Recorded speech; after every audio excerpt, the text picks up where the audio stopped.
Les había prometido que íbamos a dialogar con Aldo Pignanelli, exdirector del Banco Central Argentino, digamos, un referente en el mundo financiero y bueno, para el mundo periodístico, conversar con Pignanelli siempre enriquece. Gracias, Aldo, por estar aquí. No, al contrario. Fíjate vos,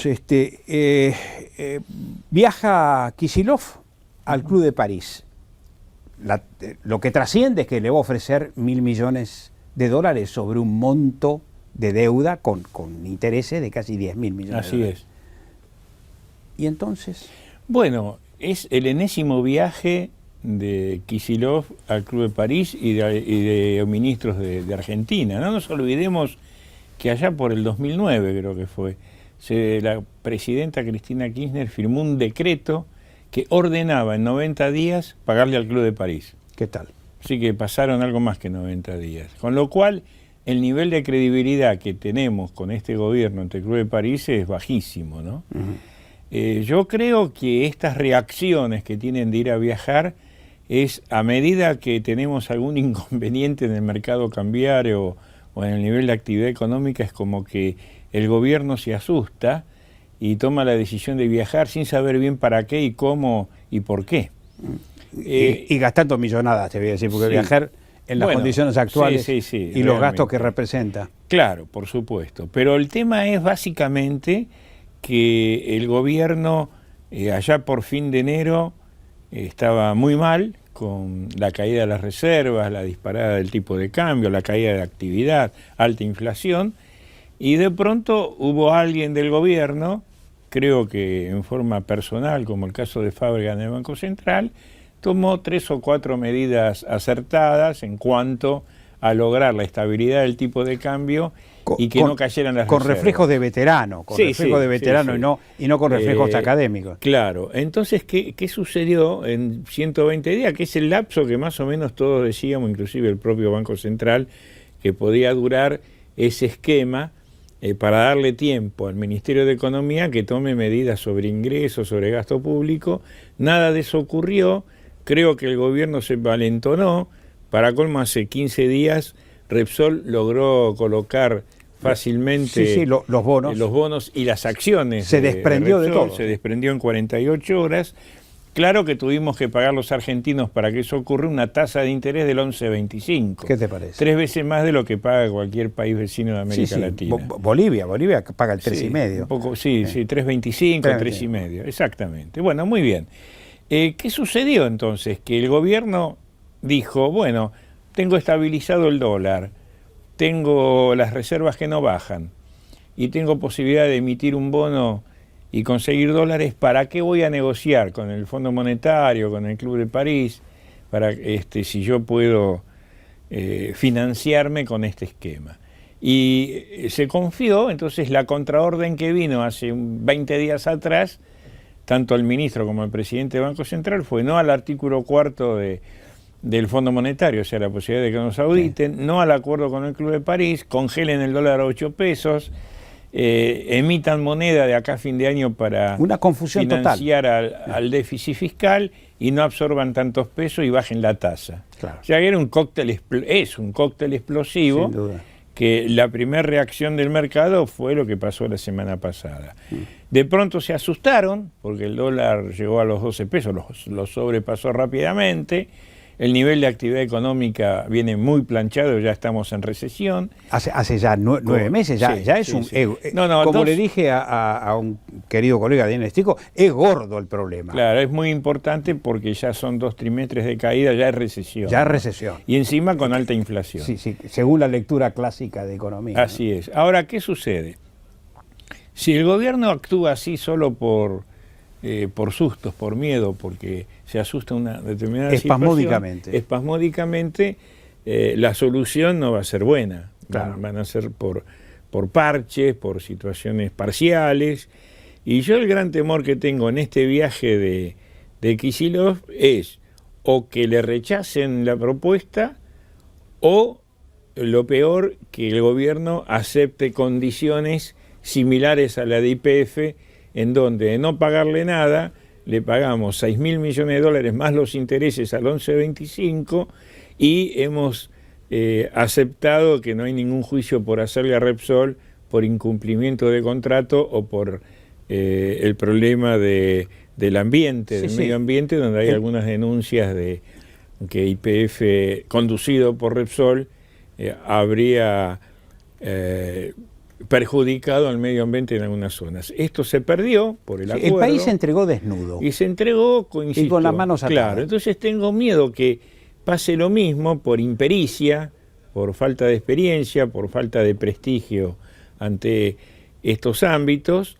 que nos va a llamar a los argentinos pensando en un gobierno que está ya en su fin de ciclo, a 1 año y medio muy desgastado de dejar el poder y que no se le cae una sola idea como la gente, ¿no? Así es. Me parece que ya son temas que si tuviésemos un Congreso serio, cuando hablo de un Congreso serio hablo de la mayoría, que es el oficialismo, esto tendría que discutirse en el ámbito del Congreso. Claramente la Constitución Nacional establece que el endeudamiento externo se debe hacer a través de decisiones por una ley del Congreso Nacional. Así es. Y el problema que tenemos es que todavía rige la ley de emergencia económica del 2002, que el gobierno nunca la hizo derogar.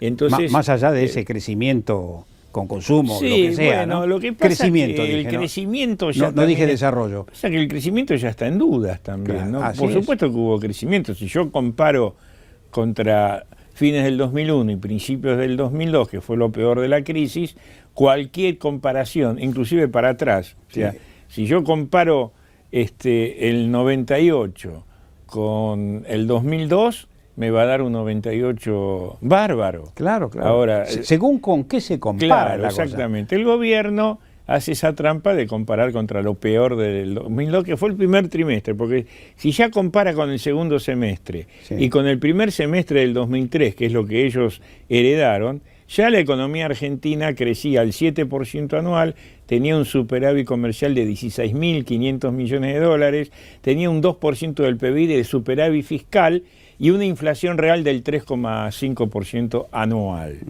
Entonces, hoy el gobierno se jacta de ese crecimiento, pero la verdad que si uno le saca la caída del 22% que tuvimos entre el 98 y el 2002, más el ajuste que hay que hacer por mala información del INDEC, y crecimos al promedio histórico de la Argentina, no hubo ningún boom en la década, ¿no? Sí. Sería bueno que esto quede registrado, ¿no? Sí, va a quedar registrado porque los números son los números, hay un problema mediático de cómo se instala esto, pero bueno, lo más importante no es lo que dije recién, en su momento lo será, sino lo que usted me preguntó muy bien al principio sobre qué va a pasar con el Club de París. Yo espero que le encuentren una solución porque lo necesitamos. Claro. En el primer trimestre de este año, todos los organismos multilaterales acreedores de la Argentina cancelaron deuda por más de 1.300 millones de dólares. No hay crédito para la Argentina. Estos son los créditos más baratos y más beneficiosos para la Argentina porque tienen un fin social y sin embargo nos están haciendo cancelar deuda y no entra ningún dólar nuevo en concepto de préstamos del BID, Banco Mundial. Y esto podría ser un principio de solución. Pero bueno, estamos como estamos por algo, ¿no? Sí. Aldo, sin duda alguna que el último ajuste cambiario ya se evaporó. Sí, claro. Se evaporó. Es decir, las economías regionales que venían bregando por un ajuste de tipo de cambio han sido, digamos, vapuleadas por el alza de los costos internos. Sí, absolutamente. ¿Va a tener que, el gobierno está condicionado a un nuevo ajuste? Sí, claro que está condicionado. Tengamos en cuenta que el dólar es una mercadería que también tiene su precio. Es una mercadería más en la economía, claro, y más en la Argentina. Entonces, con un dólar que el mismo gobierno dijo que en enero la convergencia, o sea, el punto de equilibrio del dólar era 8 pesos, más allá que es discutible si era 8, 8.50 o 9, pero partamos de la base que supuestamente está bien los 8 pesos. Démosle la derecha al gobierno. Yo no se la doy, pero no quiero entrar a discutir. 8 pesos enero. La inflación real acumulada enero-abril es del 16%. Si yo actualizo la inflación de 8 pesos, la inflación de 16% al dólar de 8 pesos, me está dando un dólar hoy de 9.20, no los 8,10 que cerró hoy el tipo de cambio.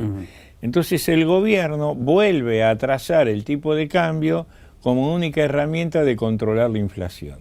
Y eso es un gravísimo error, porque las economías... Con lo cual aumenta la recesión. Aumenta la recesión, aumenta el problema de la balanza comercial. Claro. Hoy la economía argentina tiene en el corto plazo dos problemas muy serios que hay que enfrentarlos sin tratar de empezar a resolverlo. Primero es un acogotamiento del balance cambiario. ¿Qué quiere decir esto? No nos alcanzan los dólares que entran, inclusive lo de la soja.